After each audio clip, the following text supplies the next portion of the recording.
Ce soir, nous allons envisager l'accord de gouvernement de la Vivaldi du point de vue de la santé et du statut des femmes.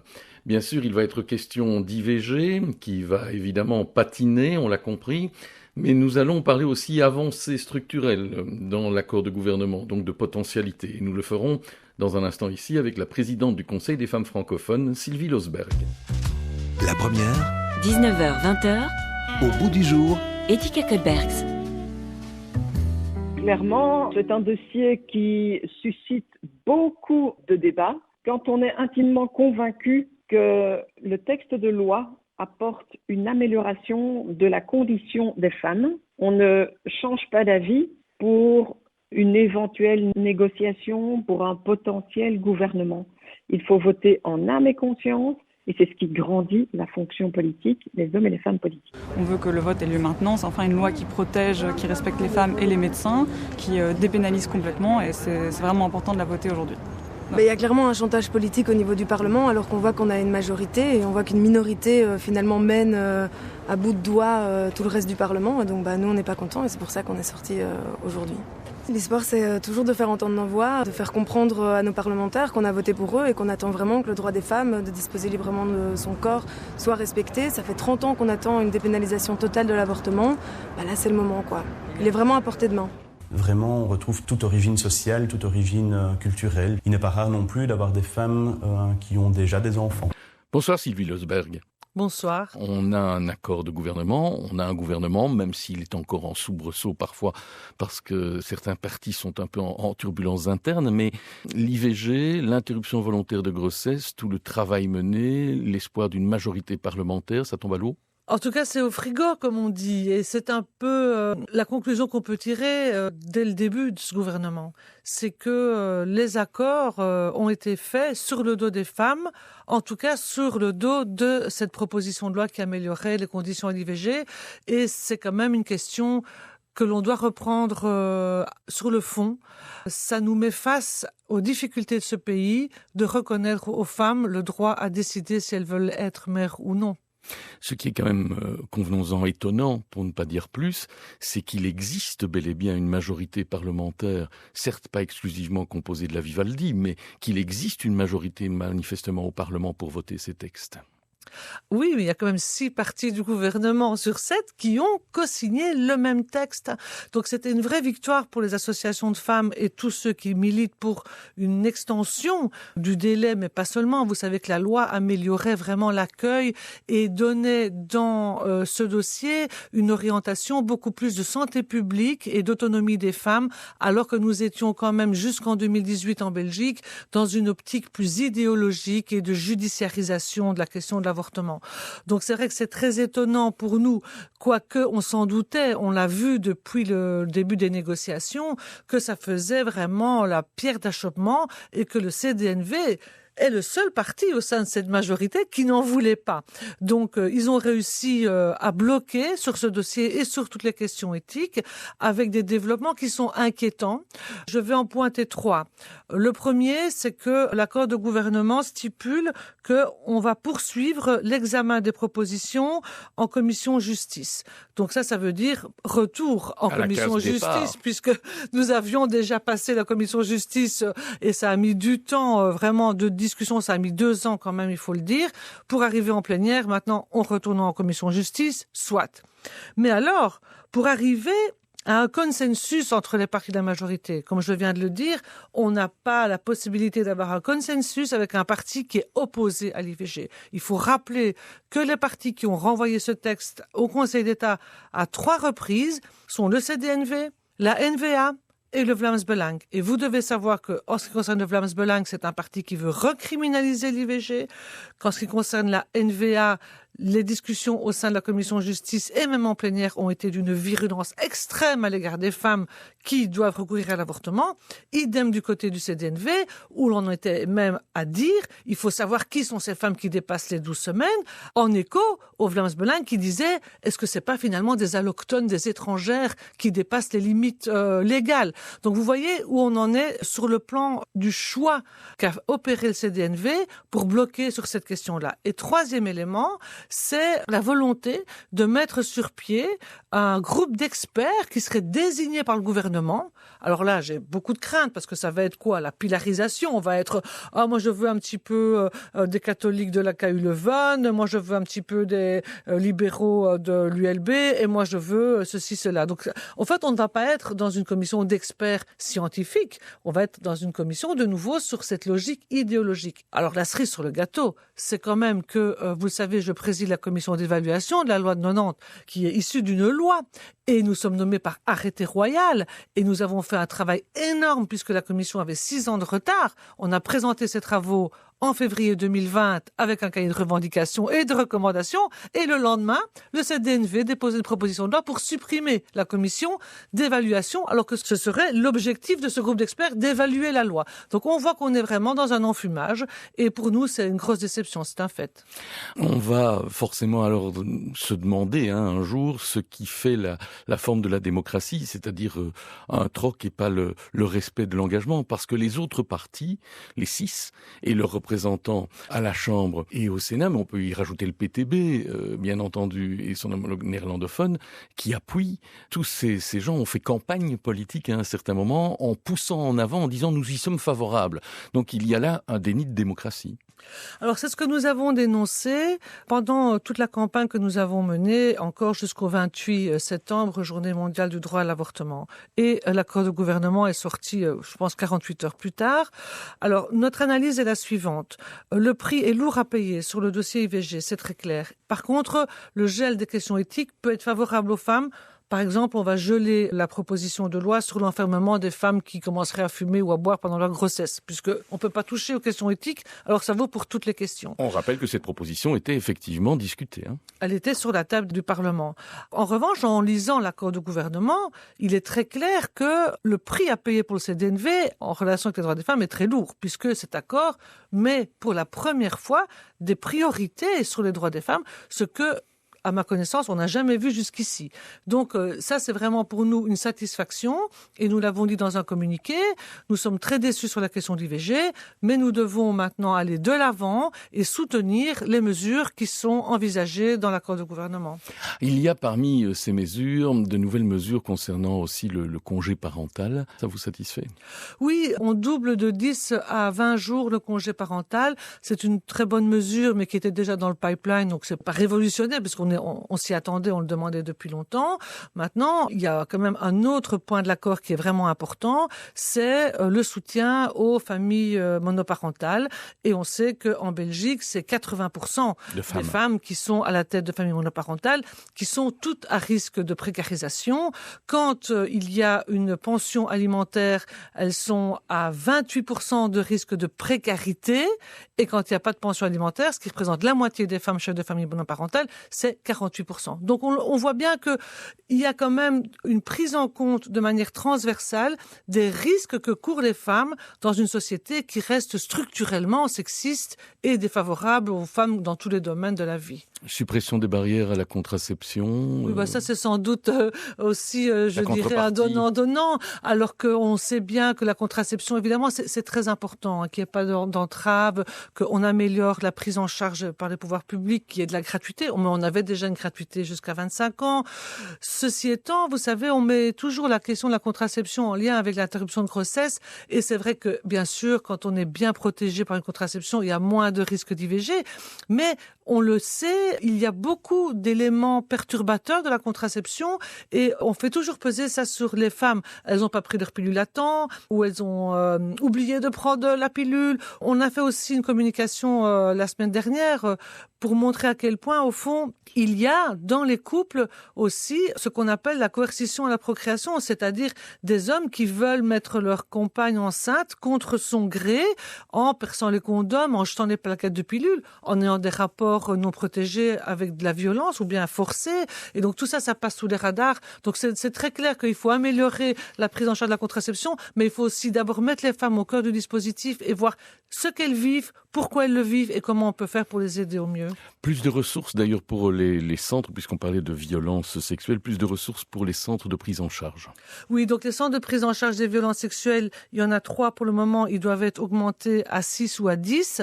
Donc ça, c'est vraiment des lieux très importants parce que vous avez dans ces centres toutes les facettes de la prise en charge, qu'elles soient médicales, judiciaires, sociales. Et il y a aussi la possibilité pour les femmes qui viennent après avoir été violentées de faire conserver les traces de ces délits. Et elles peuvent après déposer plainte dans un temps X. Elles ne sont pas obligées de tout faire en même temps. Donc là, c'est vraiment très important. Mais cela dit, sur la question des violences, donc il est bien indiqué dans l'accord de gouvernement que ce serait une priorité du gouvernement et ça, nous l'avons demandé. Ils le savent parce qu'on l'a dit et répété. Nous, ce qu'on veut, c'est qu'on éradique cette violence. Écoutez, en Belgique, on est déjà à 16 femmes tuées cette année et nous sommes mi-octobre. Et c'est celles que l'on compte, parce qu'il y a toutes celles que l'on ne compte pas, qui sont invisibilisées. Nous savons que ce qu'il faut, c'est de la prévention, et de la prévention primaire, c'est-à-dire pas des lignes d'écoute quand la fille est déjà à risque d'être frappée ou qu'elle a été frappée. C'est une prévention qui est généralisée. Il faut aider les familles à pouvoir s'exprimer. Il faut détecter la violence chez les enfants. Les enfants sont les premiers à manifester des signes. On ne les écoute pas. Dans les écoles, on n'est pas formé à ça. Même dans les plannings, on n'est pas formé à écouter la violence. On est choqué quand on entend ce que vivent ces femmes. Et si on n'est pas formé, on ne sait pas comment répondre. Idem pour les magistrats, idem pour les policiers, bien évidemment. Donc, il y a une volonté. Il y aura plus de policiers, il y aura des formations. Mais ça doit être partout, tout le temps. Ce fléau, il coûte à la Belgique entre 5 et 600 millions d'euros par an. Nous, ce que nous demandons, c'est qu'on mette en aval un tiers ou un quart de ce budget pour pouvoir, sur 4 ans, sur la législature, avoir des chiffres qui diminuent cette violence envers les femmes. Oui, on a vu d'ailleurs ces jours-ci une manifestation sur les campus de Louvain-la-Neuve autour d'un mouvement Pas une de plus, suite à, hélas, un viol et une agression après une fête tardive. Et manifestement, là aussi, les chiffres sur les campus sont alarmants. Oui, sur les campus, mais partout. Et ce qu'il faut redire, c'est que les violeurs sont nos copains. Ce n'est pas l'homme de la rue qui passe dans un coin sombre et qui vous saute dessus. Ça existe malheureusement. Mais la majorité des viols, ce sont des rapports qui sont opérés par des agresseurs que la fille connaît. Et c'est encore plus grave évidemment parce que comment fait-elle pour aller se plaindre de quelqu'un à qui elle a fait confiance, qu'elle a laissé rentrer chez elle ou avec qui elle a bu un verre. On le lui reprochera, elle. Bien sûr. Et là aussi, quand vous voyez le nombre de viols en Belgique, il n'est même pas comptabilisé comme tel. Et pour revenir à la question de l'IVG, en Belgique, la loi ne prévoit pas d'extension du délai en cas de grossesse issue d'un viol. Et donc, il y a une forme d'aveuglement chez nous quand même qui persiste. Et je vais le dire ici à votre micro et dire, vraiment, c'est les associations de femmes qui font revenir l'expérience de terrain. Et nous sommes à disposition parce que nous avons à la fois les constats, les moyens et la volonté d'aider les pouvoirs publics et en l'occurrence le gouvernement qui a quand même créé un secrétariat d'État, c'est vrai, mais aux droits des femmes et au niveau fédéral, c'est aussi la première fois. Sur le plan salarial, il y a là aussi des promesses qui sont faites pour percer ce qui restait encore un décalage d'égalité de traitement, notamment salarial entre hommes et femmes. Oui, alors il y a effectivement toujours à peu près 15% d'écart salarial global, dont 2%, on ne sait pas. On ne sait pas comment il se fait qu'il y a quand même encore toujours 2%, même quand on a analysé ces 15%. Mais je dis c'est de manière globale et finalement, ces chiffres-là n'ont pas tellement d'importance. Ce que je voudrais dire ici, c'est que c'est un effort collectif parce que on a tous une mère, une sœur, une copine. Pourquoi devraient-elles, au fond, être payées moins alors que les femmes prennent en charge beaucoup de ce dont la société a besoin? Et alors, je voudrais quand même rappeler que, en ce qui concerne les plaintes au travail, une plainte sur 4 est liée aux femmes qui sont enceintes ou qui ont accouché.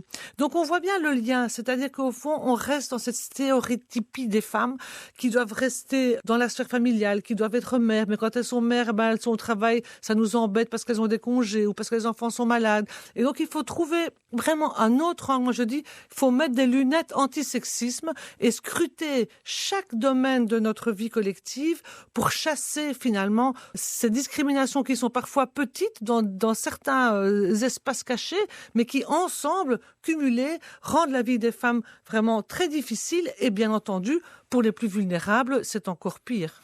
Pourtant, ça fait déjà quelques années qu'on a un institut chargé de l'égalité des chances femmes-hommes. Oui, alors l'Institut pour l'égalité des femmes et des hommes sera renforcé, nous dit-on, avec des moyens, c'est vrai, mais en tant que francophone, je dois vous dire que je suis assez perplexe. Parce que nous, en tant que Conseil des femmes, nous recevons une subvention de 29 000 € par an de l'Institut. Écoutez, c'est peanuts, ça, si je peux le dire comme ça, de manière familière. Il faut que l'Institut se repose sur nous, que l'Institut vienne chercher chez nous les études, que nous travaillons ensemble avec l'Institut. Et alors, je ne veux pas parler du Conseil fédéral pour l'égalité, où il ne se passe rien. Donc, le niveau fédéral en Belgique est quand même très lacunaire sur la question des droits des femmes.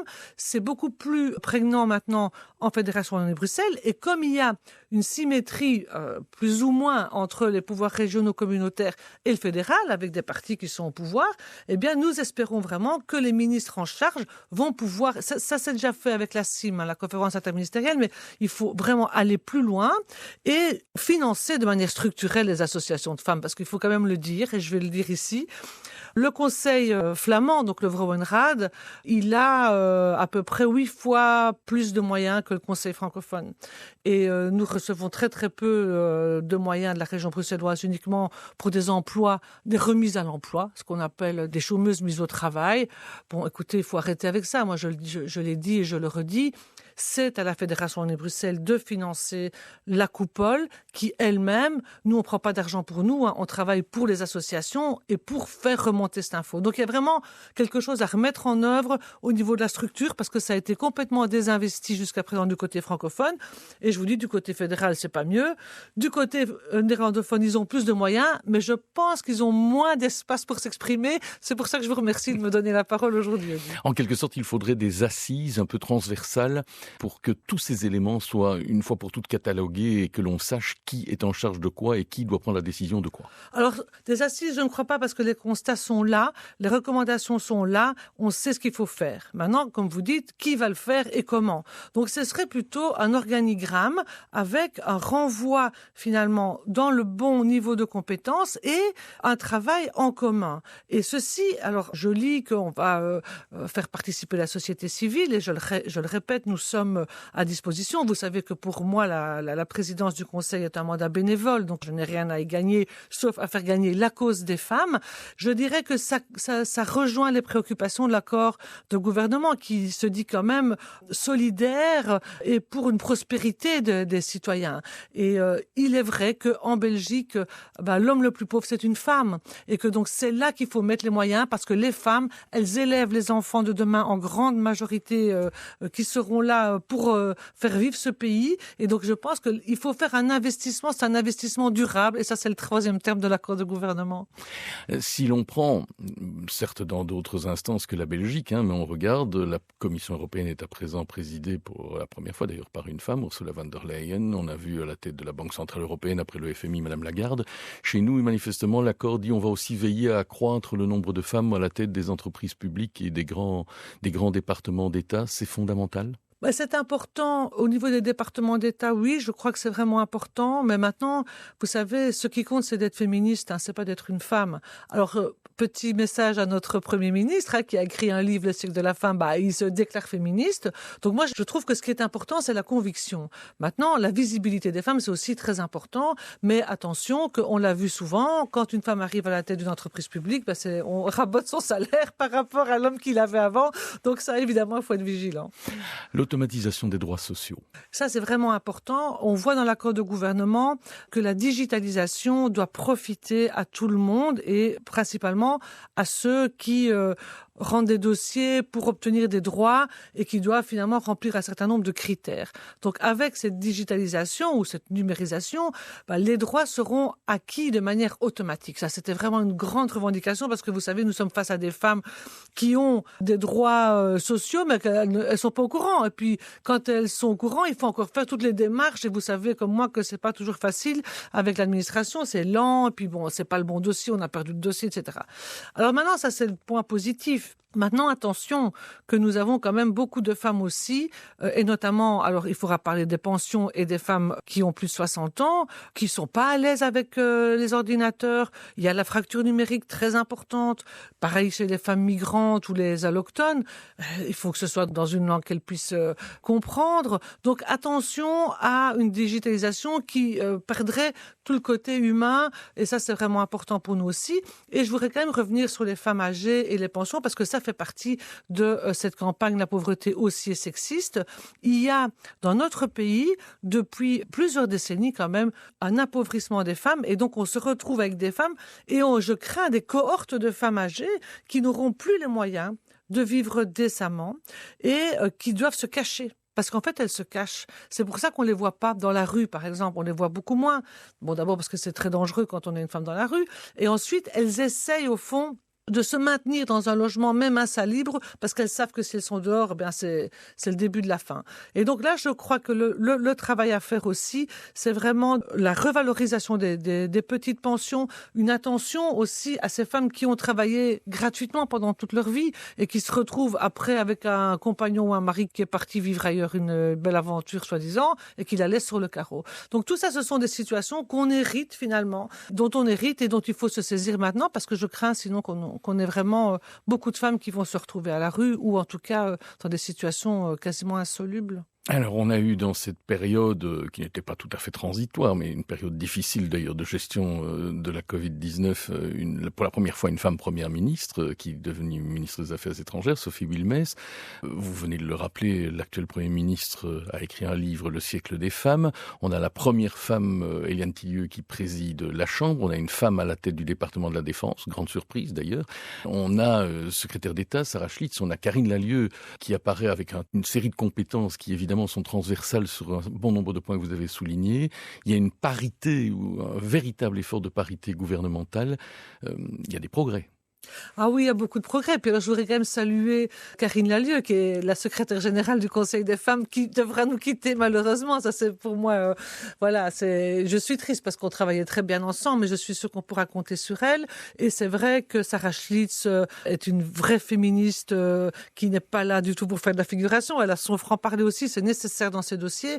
Et comme vous dites, il y a des progrès dans l'ensemble. Donc je pense qu'on va vraiment vers un mieux. Maintenant, il va falloir budgéter les mesures. Elles ne le sont pas. Il faudra rester vigilante sur des tas de domaines parce que comme vous l'avez remarqué, on peut toucher à tous les domaines finalement, à part peut-être la défense ou là, voilà, bon, les femmes n'ont peut-être pas beaucoup d'intérêt spécifique en tant que femmes, même si c'est important que les femmes y soient aussi, bien entendu. Mais le programme pour nous donne le ton, un ton qui est positif. Maintenant, à nous évidemment d'être vigilantes, je pense soutenante, parce que c'est vrai que à la lecture de ce texte, on a bon espoir que enfin les droits des femmes deviennent une priorité. Et pour nous, c'est indispensable pour une société qui soit démocratique et apaisée. On a bien compris que vous souhaiterez être attentive et que par ailleurs vous continuerez à travailler sur les questions éthiques, même si elles ne sont pas au programme du gouvernement. Mais il y a quand même cette dernière question que l'actualité la plus récente alors a soulevée, c'est que pendant quelques heures, une femme qui ne semblait pas avoir démérité et qui était une ministre en Wallonie s'est retrouvée par la force d'un homme débarquée pendant 2 heures. Elle n'était plus rien. Oui, alors on parle va de Valérie Debut. Oui, bien sûr. Alors on va voir les deux côtés de cette curieuse médaille que Georges Boucher accroche à son revers, et c'est le cas de parler de revers. Bon, d'une part évidemment, c'était pratique d'un autre âge. On débarque une femme pour mettre du carme qui n'en peut mais d'ailleurs. Mais ce qui est intéressant, c'est la réaction. C'est que au fond, dès que ça a été fait, d'une part, ça veut dire que c'est important d'avoir des lois pour des quotas de présence d'un sexe, ici c'est un tiers, 2 tiers au minima. Donc ça montre que c'est utile. Et d'autre part, il y a eu, et ça c'est formidable pour nous les femmes, toutes les femmes de tous les gouvernements et des parlements qui ont dit, voilà, girl power, on est ensemble, quelle que soit notre famille politique, on se défend l'une l'autre. Et ça, je trouve que c'est vraiment le message qu'il faut donner, parce que la solidarité, pour tout le monde, je veux dire, pour tous les Belges, pour toutes les classes de la population, francophone, néerlandophone, et qu'on soit dans une région ou dans une autre, on en sortira de ces crises par la solidarité. C'est comme ça que quand on est face à des problèmes comme on les connaît et qui sont multiples, on s'en sort. C'est jamais tout seul en battant l'autre, c'est en mettant main dans la main. Et là, Girl Power, elles ont été formidables. Et cette fameuse photo d'ailleurs de l'ensemble de ces femmes a été prise et immortalisée par Jean-Luc Cruc, rappelons-le, qui tenait l'appareil photo et qui se trouvait de l'autre côté de l'objectif. Le MR Jean-Luc Cruc, oui. Voilà. Merci d'être venu brosser un portrait. Il faudra revenir pendant la législature, évidemment, sur bon nombre de ces points pour voir où on en est. Mais merci d'être venu faire